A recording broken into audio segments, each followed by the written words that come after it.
Boa noite. Vamos iniciar a nossa live. Boa noite. Boa noite para quem está chegando.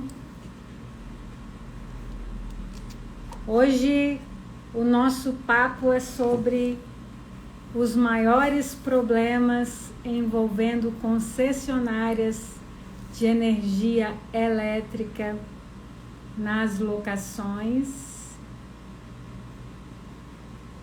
Boa noite, Isabel.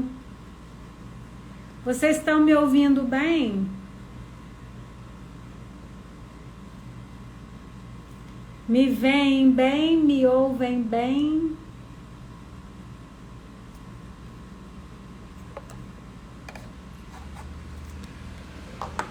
Boa noite, boa noite. Quem está me assistindo e não me conhece, meu nome é Raquel Queiroz Braga. A gente está sempre aqui, todo dia, conversando sobre locações imobiliárias. A gente traz dica, responde dúvida. Oi, Yara, boa noite. Vamos esperar o pessoal chegar.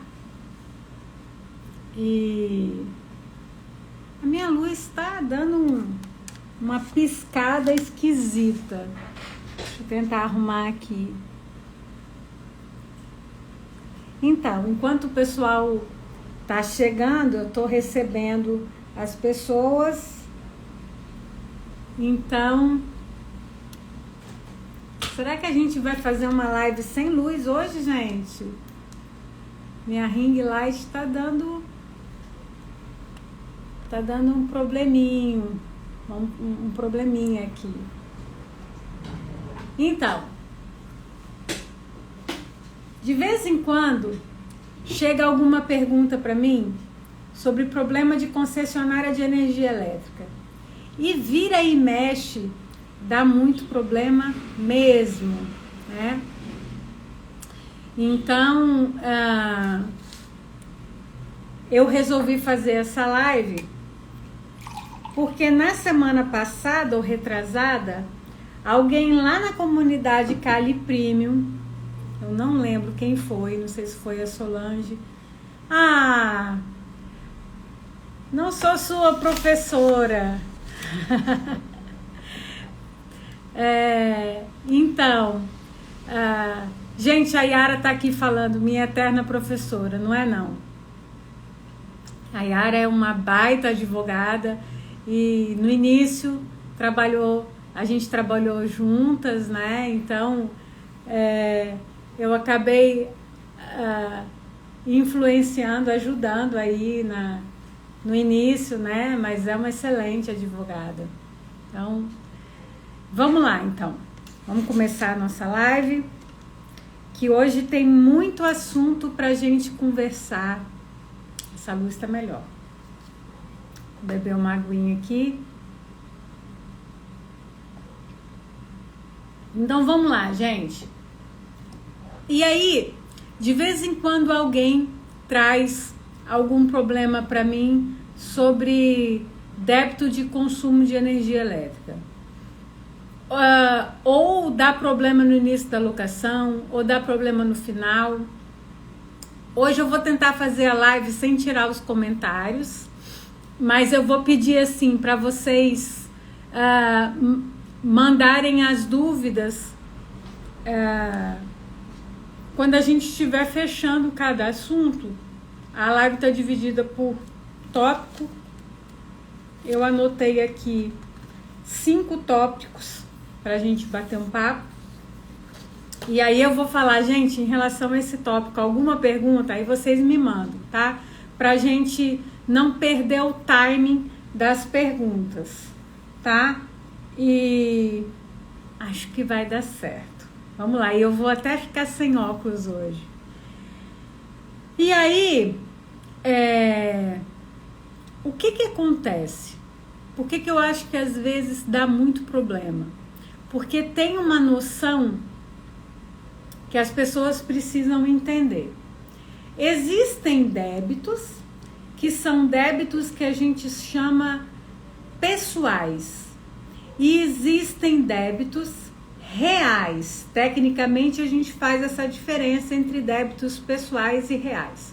Qual é a diferença prática, né? Como é que a gente vai traduzir isso para uma linguagem mais simples?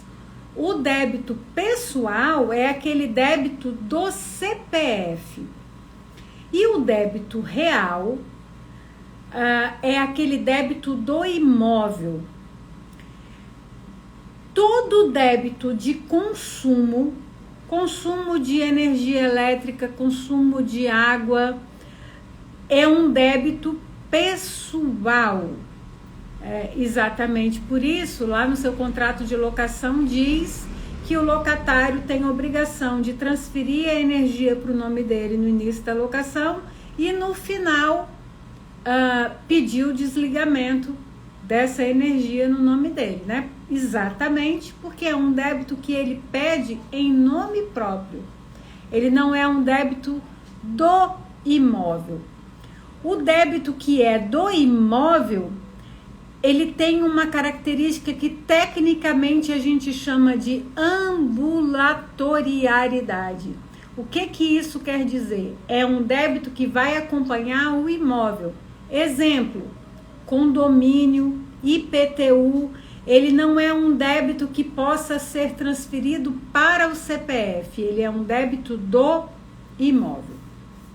Então, feito essa diferença, e agora que você sabe que o débito de energia elétrica não é um débito do imóvel, ele é um débito pessoal, a gente... esse é o nosso primeiro tópico, né? Fazer bem essa diferença.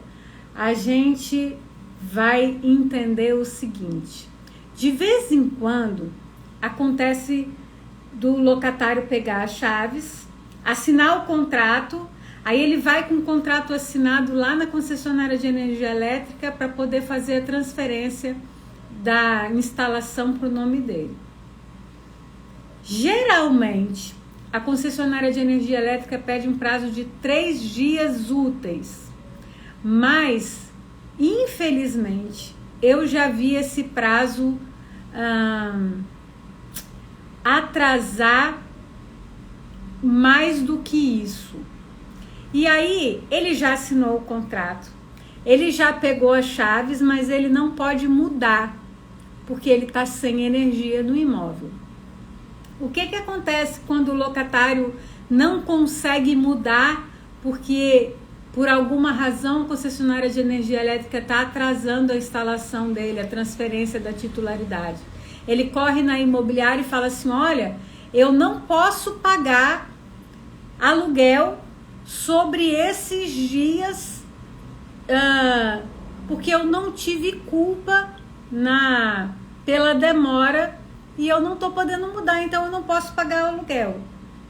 Mas vejam, o locador também não tem culpa dessa demora. Aí tem gente que acha que o aluguel começa a contar da retirada das chaves. E você precisa entender o seguinte: embora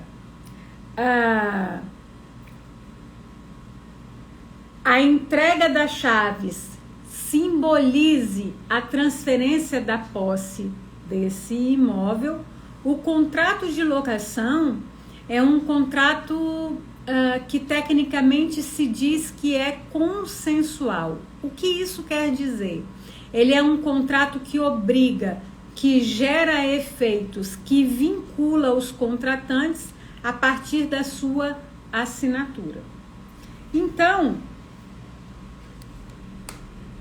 o locatário foi lá, assinou o contrato, retirou as chaves e a concessionária de energia elétrica não fez a transferência para ele ou está demorando muito. O que eu recomendo? Que no início da locação não haja desgaste. Tenta fazer esse meio a meio aí, ver o que você consegue de liberação com o locador, porque de fato embora o locador não tenha culpa nenhuma, o locatário está sendo penalizado por uma ineficiência, por uma inércia, por uma incompetência da concessionária de energia elétrica, né?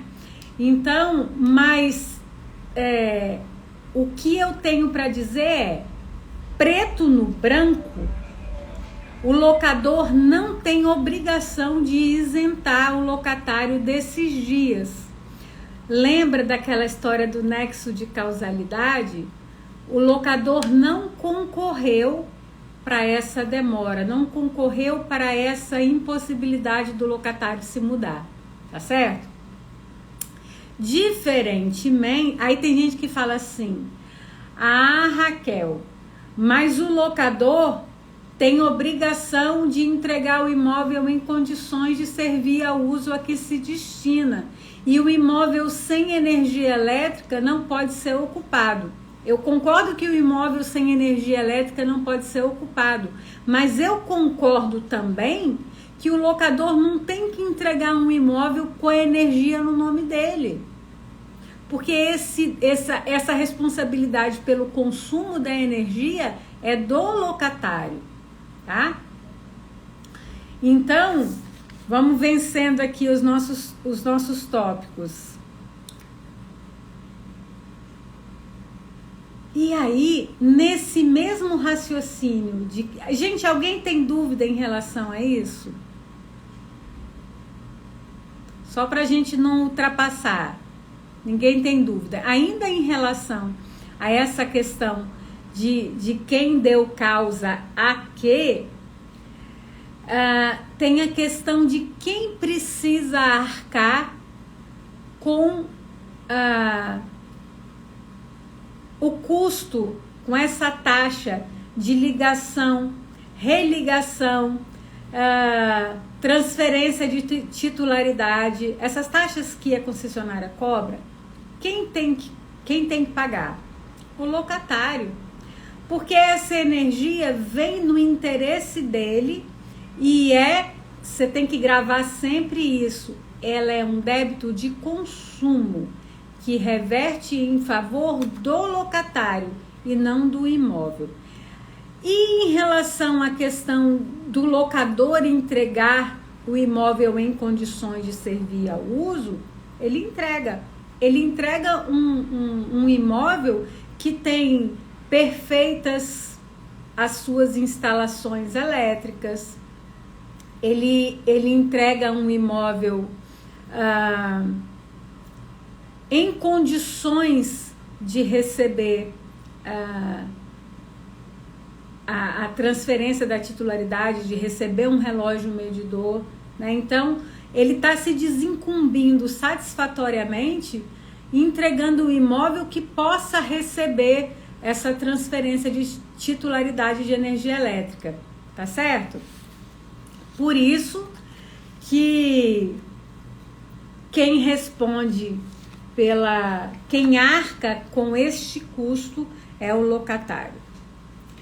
Raquel, e o que eu, imobiliária, preciso fazer em relação a locador e locatário no que diz respeito a esse relacionamento com a concessionária de energia elétrica? Vamos lá, vamos relembrar aquela história do triângulo? Vamos lembrar qual é o seu papel. Você, imobiliária, imagina um triângulo. Você está aqui, o locador está aqui e o locatário está aqui. Na base deste triângulo, tem a relação locatícia propriamente dita, da qual você, imobiliária, você, corretor, não participam. Mas você se relaciona ao mesmo tempo com o locador e com o locatário através das laterais deste triângulo. Você está aqui no vértice o tempo todo se relacionando com o locador e com o locatário. Com que vínculo? Com o locador, você tem um vínculo contratual tríplice, que é um contrato que mescla características de agenciamento, de prestação de serviço, que é a administração, e de mandato. Através do contrato de mandato, o locador te investe de poderes para agir em nome dele naquela relação. E com o locatário, você tem um vínculo de corretagem. Olha aí. Vamos finalizar essa questão do triângulo. Então, você tem um vínculo de corretagem com o locatário. O que o vínculo de corretagem te impõe? Basicamente, intermediar essa relação locador-locatário e informar dos riscos e vantagens.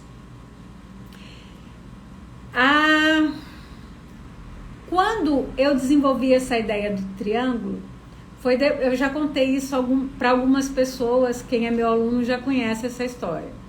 Eu descobri que a imobiliária tem esse vínculo com o locatário da pior maneira possível. Num intervalo de uns 2 anos, clientes meus foram condenados por defeito na prestação do serviço em processos em que se discutia um vínculo de consumo entre locatário e imobiliária. E na época eu achei um absurdo, eu recorri e perdi, porque eu alegava o seguinte: olha, não existe relação de consumo na locação. E de fato na locação não existe, mas você tem que lembrar que a locação está na base do triângulo. Por isso eu desenvolvi a história do triângulo. A locação está aqui, mas você está se relacionando com o locatário aqui, ó, na lateral desse triângulo. E era uma dessas condenações, foram 3, era em relação a débito de energia elétrica. Olha só, o locatário desocupou o imóvel e era obrigação dele promover o desligamento da instalação. Ele não desligou. Esse imóvel foi locado de novo e um novo locatário viu que o imóvel já tinha uma instalação elétrica, usou, não pagou essa energia, essa conta de consumo de energia elétrica, e o nome do locatário anterior foi negativado. Bom, a concessionária teve culpa? Não, porque ela não foi informada, né? Não houve o desligamento. Quando ele entrou contra a imobiliária, a minha alegação em defesa foi o seguinte: olha, ele não pode culpar a imobiliária por um dever que era dele. Ele tinha dever de promover o desligamento da instalação que estava no seu nome, e ele descumpriu, e agora ele não pode imputar essa responsabilidade por um descumprimento contratual. Mas o juiz entendeu que a imobiliária, nessa função de administração da locação, de alertar sobre o risco e tudo, ela falhou, né? Ela tinha que ter verificado que entre uma locação e outra não houve o desligamento dessa energia, e ele foi penalizado por uma má gestão, segundo a sentença. Até hoje, quando eu lembro disso, eu continuo achando que não foi justo, que foi desproporcional essa condenação da imobiliária. Mas, enfim, ela aconteceu e foi uma das 3 decisões que me fez parar de dar murro em ponta de faca e parar. E pensar assim, tem alguma coisa que a gente precisa entender e aprender, que é esse relacionamento que você precisa ter, de cuidado também em relação ao locatário, mesmo que ele descumpra o contrato. Por quê? O que o juiz entendeu era que o locatário, nesse caso, ele era um tipo de hipossuficiente, ele era uma parte fraca nessa relação com a imobiliária, porque a imobiliária tinha a expertise da atividade e o locatário era leigo, percebe? Então, o que você precisa fazer são 3 coisas como imobiliária. Você precisa, no início da locação, acompanhar a instalação, verificar se houve a instalação. E no final da locação você precisa verificar se houve desligamento. Então anota aí que são 3 coisas. Você precisa fazer um acompanhamento periódico de quitação de débitos. Então veja, lá na comunidade Califree eu dei uma ficha do locador, que é quando o imóvel é captado, você começa a trabalhar aquele imóvel, você pega os dados desse imóvel e quando você faz o apanhado desses dados, você pega aquele código de instalação junto à concessionária de energia elétrica, com aquele código que vem na conta e o CPF do locatário, você consegue fazer um acompanhamento em relação a consumo. Primeiro, em relação a se as contas estão sendo pagas e em relação a uma plausibilidade de consumo. Por exemplo, uma família de 4 pessoas, uma família de classe média que tenha eletrodomésticos e tudo, você tem que desconfiar, gente que tem ar-condicionado, você tem que desconfiar de contas de consumo de energia elétrica inferiores a R$200, né? Então, existe uma média aí que você tem aí de padrão, eu não sei. Agora, com essa alteração de bandeira, como é que tá isso, né? Mas aquela conta que tá fora do padrão, fica de olho aberto. Porque não raro acontece verificação de gato ou de irregularidade. Às vezes não é gato, é instalação irregular que gera um consumo menor do que o real.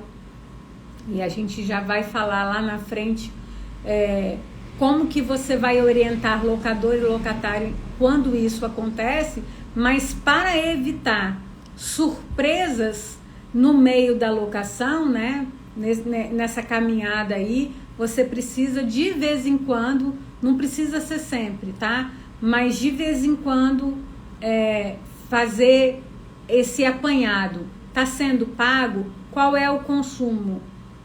Tá? E ficar bem alerta em relação a isso. Sabe o que eu vi há mais ou menos 1 ano atrás?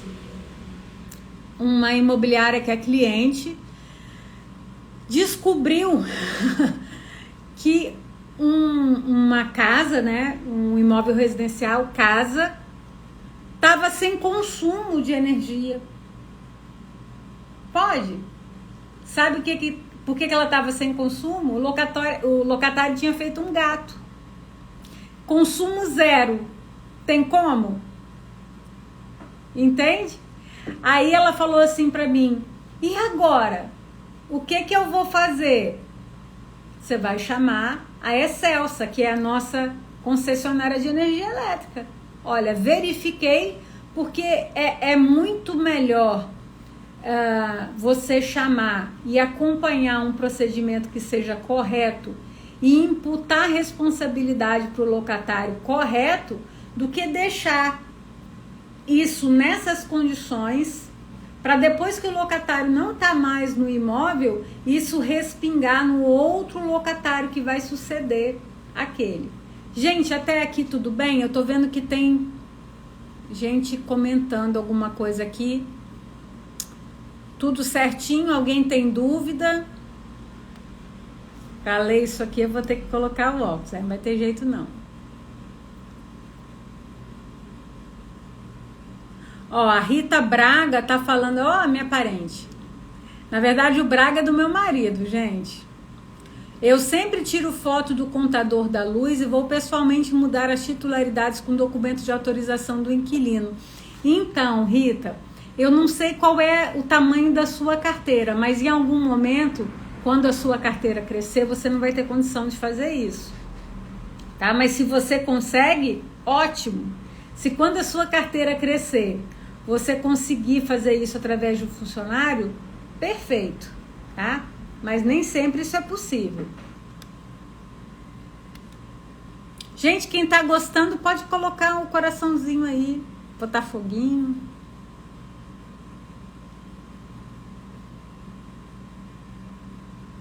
Olha aí, gente, a Natasha tá falando que em Fortaleza não é possível ter acesso às contas pelo sistema. Olha aí. Se pedir, vai um SMS para o número do telefone do titular para que seja liberado o acesso. Olha, não sabia. Ela tá falando que a sua carteira... Eu percebi. Mas olha só. Você quer crescer e aparecer com locações imobiliárias? Vem para Cali. A na Cali Free, que é a nossa comunidade gratuita, a nossa comunidade aberta, é bem frutífero, a gente tem dúvida todo dia, alguém leva uma dúvida, um ajuda o outro, eu respondo também, aliás, respondo pra caramba, todo dia eu tô lá tirando dúvida de alguém, mas eu tiro dúvida aqui no Instagram também. Vamos caminhar na nossa live então? Bom, Raquel, e oba, gente, quanto coraçãozinho, que lindo. Isabel, pode ir. Quem quiser acessar a comunidade Cali Free, é só acessar o link que tá na minha bio, tá bom? Vai lá na minha bio, lá no meu perfil, tem um link. Clica nesse link e aí vai aparecer um monte de coisinha. E tem assim, vem pra Cali Free. É só você clicar ali, você vai ser direcionada automaticamente para o Telegram. Você só tem que ter uma conta no Telegram, mas é super simples, tá bom? Gente, aí você fala assim, Raquel, e quando o locatário deixa débito? Bom, aí eu vou dar uma boa notícia para vocês. Falando em comunidade Cali Free, antes dessa live começar, a novidade é a seguinte: a resposta para 80% dos seus problemas de locações com concessionária de energia elétrica está na resolução 414, resolução 414 de 2010. E eu dei, antes da live começar, eu fui lá na comunidade e dei um PDF lindinho com essa resolução. Não fui eu que criei o PDF, eu baixei, mas eu dei lá para quem quiser lá na comunidade. Quando você entra na comunidade, você tem acesso a tudo que já tem lá. Resposta de dúvida, material que eu já compartilhei, e essa resolução, para quem quiser, tá lá na comunidade, tá? Então tá lá a íntegra da resolução 414 de 2010, que é onde tem a resposta para os maiores problemas de locações envolvendo concessionária de energia elétrica.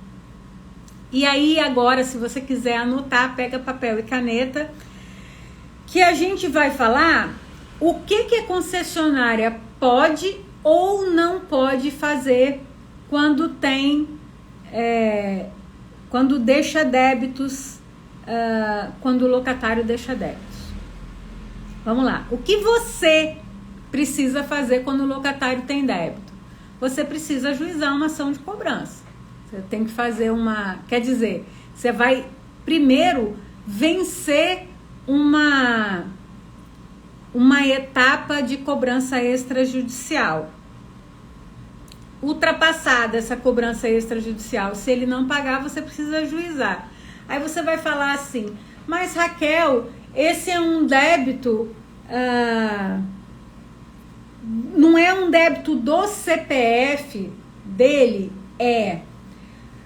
Mas ele é um débito que repercute na locação.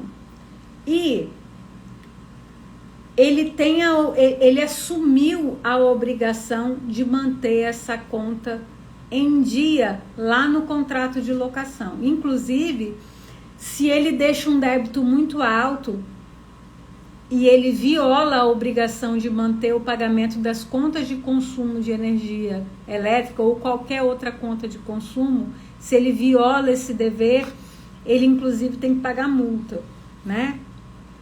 Mas, enfim, quem paga as coisas direitinho também paga a conta de energia. Dificilmente alguém deixa a conta de energia, só a conta de energia para trás, né?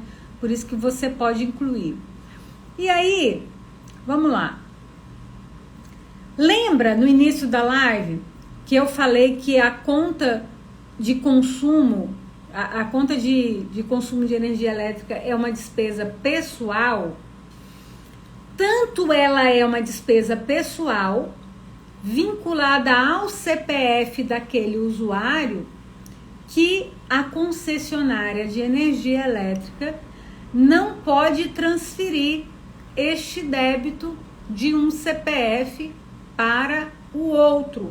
E não sou eu que estou dizendo isso. É a resolução 414, lá no artigo 128. Qual é o problema? A concessionária não pode. A ANEEL diz que ela não pode. A Agência Nacional de Energia Elétrica diz que ela não pode. Mas ela faz.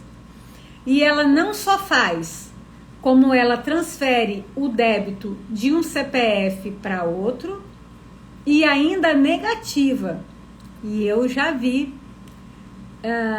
condenação de imobiliária por isso, também pelo mesmo fundamento do defeito na prestação do serviço para o locatário, tá? Então,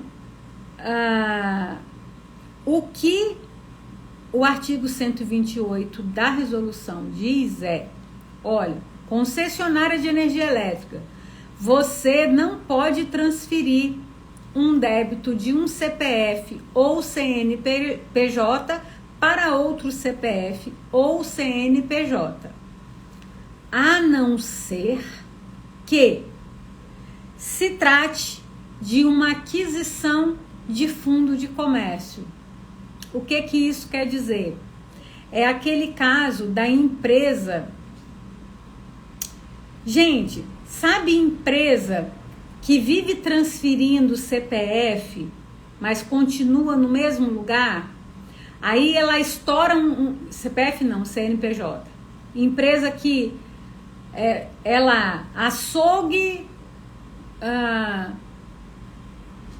João das Carnes, sei lá, o nome de um açougue aí. Aí o cara não paga as contas. Ele tem um CNPJ. Aí ele vai lá e fala assim, bom, já ferrei esse CNPJ, não paguei banco, não paguei conta de luz, não paguei nada. O que eu vou fazer? Aí o cara fala assim, eu vou criar outro CNPJ. Aí ele cria um outro CNPJ, mas a mesma empresa só mudando de CNPJ. Então, quando isso acontece, aí a concessionária pode falar assim, não, eu só transfiro a titularidade daquele CNPJ para esse se você quitar aquele débito, porque aí haveria uma intenção de burla, né? Tá? Então, é a exceção que o parágrafo 1º diz, né? Se for a exploração da mesma atividade empresarial só com transferência desse fundo de comércio, aí não, né? Aí você está querendo lesar a concessionária de energia elétrica, aí não pode. Mas fora isso, fora essa exceção expressa do parágrafo 1º do artigo 128 da resolução, não pode. Concessionária não pode pegar e falar assim, ah, mas é o mesmo fulaninho e eu vou transferir o CPF, o débito desse locatário aqui para o novo locatário, ou transferir o débito do locatário para o proprietário desse imóvel. Não pode de jeito nenhum. Raquel, e quando a concessionária, mesmo não podendo, faz? Ou o locatário anterior deixou um débito, o meu locatário atual está tentando solicitar a concessionária, a transferência de titularidade, e a concessionária diz que só vai instalar um novo relógio ou só vai transferir a titularidade se houver a quitação daquele débito. O que eu faço? Vamos lá. Abre uma reclamação na ANEEL. Experiência que eu tenho aqui, isso costuma resolver em 2 dias, 2, 3 dias, tá? Você abre a reclamação, a ANEEL vem em cima da concessionária, dá uma lambada e resolve. E se não resolver, dependendo do valor do débito, vale mais a pena o locador pagar esse débito e depois entrar com uma ação contra o locatário anterior, do que ficar perdendo aluguel, né? Criar esse desgaste com o locatário logo no início da locação, embora, como eu disse, o locador não possa ser responsabilizado por ilícito da concessionária de energia elétrica, tá bom? Bom, e o outro grande... tem uma coisa que eu não coloquei em tópico aqui, mas eu queria dividir com vocês o problema que... agora eu não tô lembrando. Gente, o Wagner tá aí? Alguém lembra qual é a cidade do Wagner? Eu não lembro. Tem um aluno que ele é membro da comunidade Cali Premium. Ele relatou lá na comunidade que ele estava com dificuldade para fazer transferência de titularidade em casos em que o locatário, Isa, acho que vai, não decidi ainda, mas eu acho que eu vou deixar gravado assim. Então, o Wagner falou assim, olha, eu tô com um problema sério, porque quando a pessoa, os cartórios aqui não estão reconhecendo firma de contrato em que a pessoa tem um documento de identificação muito antigo. Aí ele fala assim, mas aí, para a pessoa trocar a titularidade, para a pessoa pedir um outro documento, um outro RG, demora muito, demora 3 meses para o RG ficar pronto, enfim. Aí ele falou assim, aí a pessoa não consegue transferir a titularidade lá na Excelsa. O que eu faço? Aí eu levei para ele uma solução de fazer o contrato digital, fazer uma contratação digital. Eu não sei se vocês estão trabalhando com um contrato com as 2 modalidades, né? Mas se você ainda não está trabalhando com contratação digital, começa a implantar, vai fazendo uma transição porque papel é uma coisa que tende a ir acabando. Daqui a um tempo, a gente não vai mexer com papel mais, é só contratação digital mesmo, tá? Então, esse tópico não estava programado para live, mas eu me lembrei desse problema do Wagner e por isso eu trouxe para vocês. Vou deixar gravada, Helena. Vou deixar gravada. Obrigada, Sheila. Então, e aí a gente vai para o nosso último tópico da live, que é o seguinte: como proceder e orientar locadores e locatários em incidentes de constatação de consumo menor ou de gato. Aquilo que eu falei, às vezes tem a suspeita que aquele consumo está muito baixo ou que não está tendo consumo, né? E há uns 2 meses eu respondi uma dúvida no direct de uma pessoa que trouxe esse problema para mim. Olha, eu não sei de quando que me parece que o gato é do locatário anterior, mas esse também estava se beneficiando, enfim. E por isso que essa live está acontecendo, antes do feriado, uma aluna levou um problema de gato de energia elétrica. E aí eu resolvi fazer a live. Porque o que acontece? O que as concessionárias fazem em relação a isso? Ela chega, mexe no relógio, instaura um procedimento e fala assim, tá aqui, ó,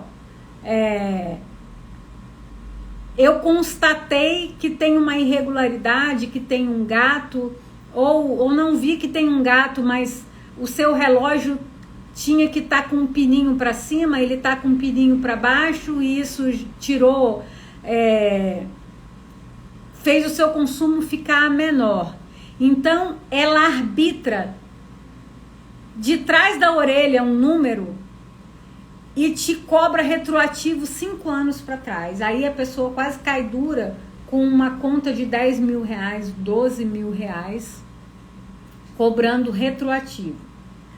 E quando você tem esse tipo de incidente, ou de gato, ou de constatação de consumo a menor, em que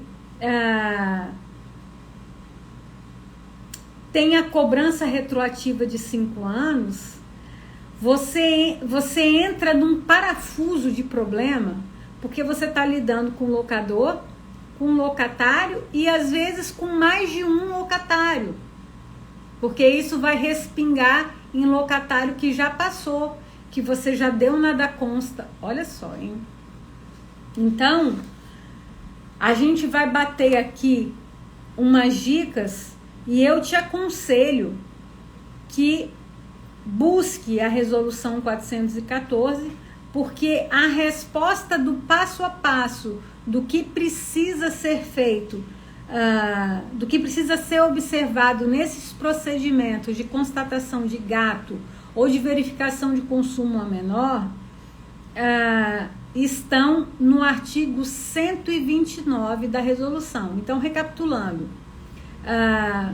para transferência, aquela transferência irregular que a concessionária faz de débito de um CPF para outro, ou de débito de um locatário, joga no CPF do proprietário, é o artigo 128 da resolução 414. E está bem detalhado. E em relação ao procedimento de constatação de consumo menor ou de gato, que é aquele consumo inexistente, você vai se guiar pelo artigo 129 da resolução, da mesma resolução 414 de 2010. E o que eu preciso te dizer é, faça um checklist, um passo a passo, tenha isso guardadinho, e se você não tiver, você vai olhar lá no artigo 129 e vai ver o seguinte. O artigo 129 diz que quando se verifica a suspeita ou se constata de plano que há algum mecanismo que provoca esse consumo menor, ou um furto de energia, né, a questão do gato, fora a questão criminal, né, que é um outro departamento, a concessionária precisa instaurar um procedimento administrativo com um termo de ocorrência de infração. Anota aí, isso chama TOI, termo de ocorrência de infração. Aí ele vai instaurar esse termo de ocorrência de infração. E aí você precisa estar bem ligado pelo seguinte: quando ele vai lavrar esse termo de ocorrência, posso repetir a norma, Resolução 414 de 2010 da ANEEL. Essa resolução, Fernando, eu dei lá na comunidade Califri. Antes da live começar, eu já dei ela lá na Califri. Mas é uma resolução que você baixa na internet, tá? E aí o que acontece é o seguinte: como que ele vai fazer? A concessionária, ela manda um técnico lavrar esse termo de ocorrência de infração. Ele vai lavrar esse TOI. Mas isso não pode ser unilateral, porque o STJ entende que quando alguma solenidade legal, algum requisito, algum passo a passo que está lá no artigo 129 da resolução é preterido, isso, resolução 414, quando alguma solenidade é preterida, essa prova é unilateral. E aí, aquele lançamento que ela faz retroativo é inválido. Então, você tem que estar muito ligado nisso, porque esse tipo de procedimento costuma respingar em locador, locatário, mais de um locatário. Para você não ficar perdido, anota aí. Então, o que acontece? Como que o artigo 129 diz que é?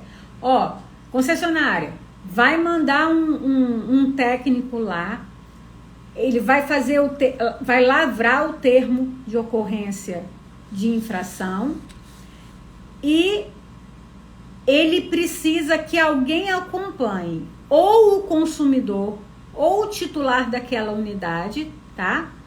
Ou um representante desse, né? Ou quem estiver acompanhando que for assinar esse termo de ocorrência de infração. Isso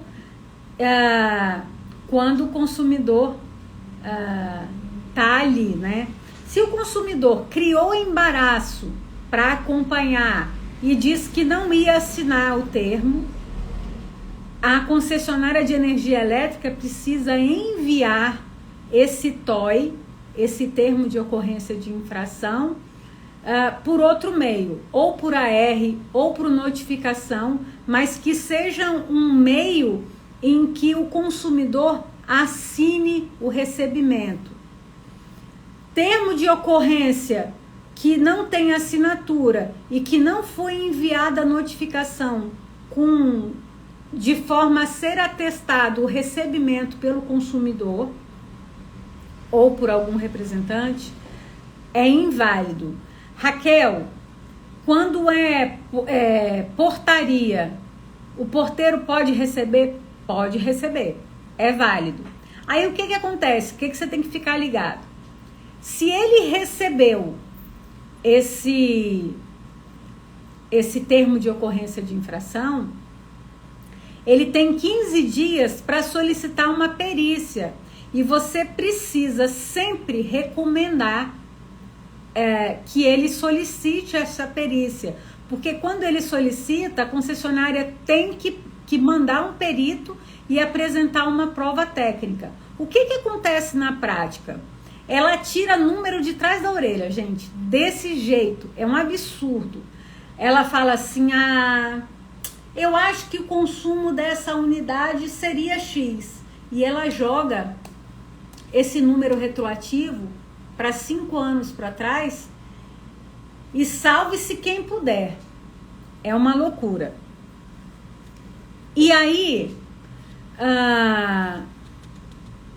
o parágrafo 4º, então, diz que o consumidor tem 15 dias, estou lendo aqui, hein, a partir do recebimento do TOI, para informar a distribuidora a opção de perícia técnica no medidor e demais equipamentos. Mas, lá no inciso 2 e no inciso 3 do artigo 129, fala que quando a concessionária instaura esse procedimento, ela pode, às vezes o consumidor não solicitou, mas ela pode fazer a perícia técnica. Mas independente da solicitação da perícia ou de ela realizar, ela precisa elaborar um relatório de avaliação técnica para demonstrar aonde estava o problema, como é que ela constatou essa questão do gato e tudo. Quando você tem locação, você precisa pedir perícia para poder atribuir, tanto quanto possível, a recenticidade de quando é esse gato. Né? Então, quando você solicita a perícia, você tem que tentar mensurar a partir de quando que esse consumo foi alterado. Né? Então, você vai pedir uma demonstração de consumo nos últimos 5 anos, para você fazer essa avaliação. Se você tinha um padrão de consumo, ele não foi alterado, como é que tem gato? Entende? Lembrando sempre que todo procedimento administrativo precisa respeitar princípios de ampla defesa, né, e tudo, e de devido processo legal. Boa noite, Roberto.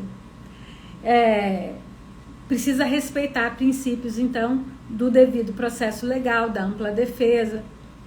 Por isso que não cabe na cabeça de ninguém que a concessionária chegue e fale assim, tem gato e o consumo retroativo é X, sem ter uma base técnica. E isso é o que acontece.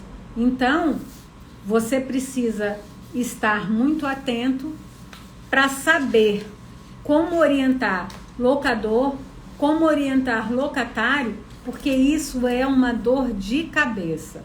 Em relação ao TOI, alguém tem dúvida em relação à instauração, em relação ao procedimento, que a gente já bateu aqui o último tópico.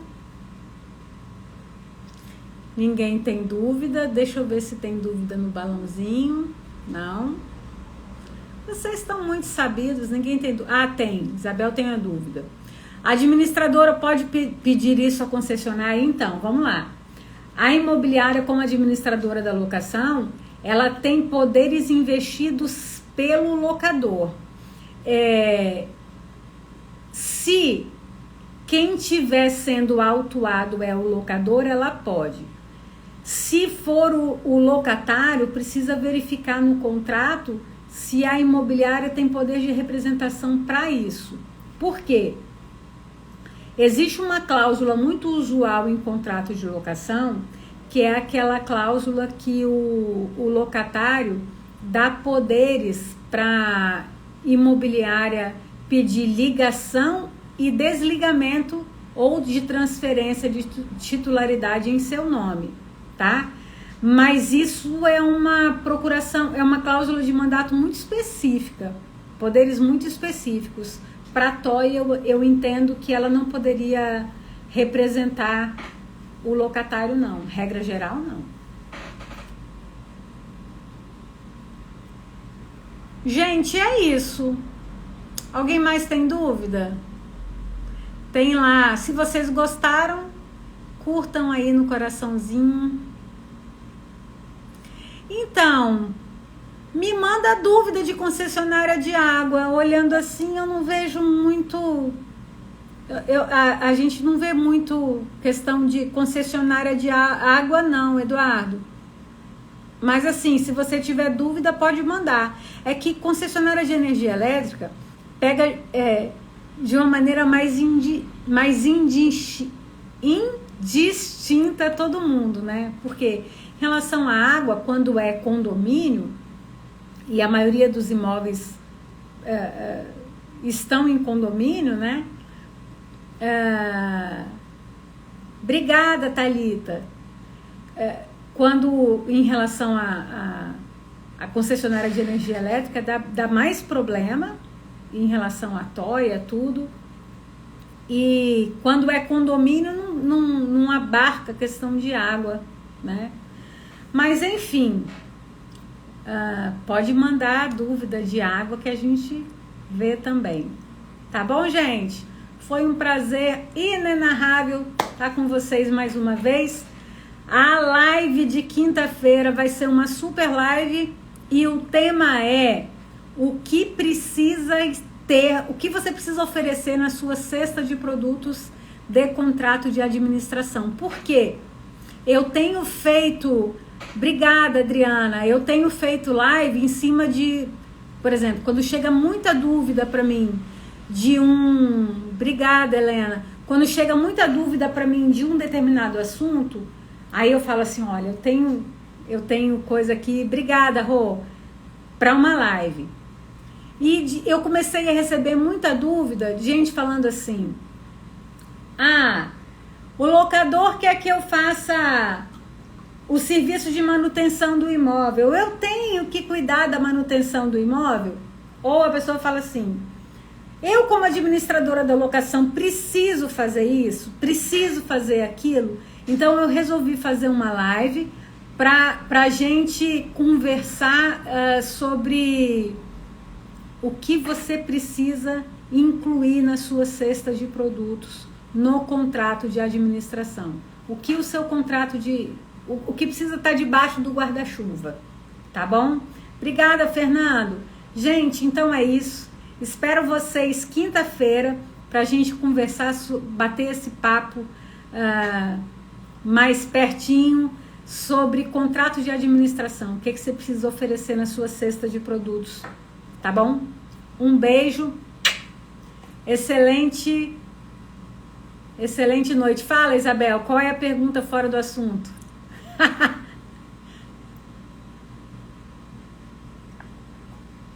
Manda pergunta que não vou responder agora. Gente,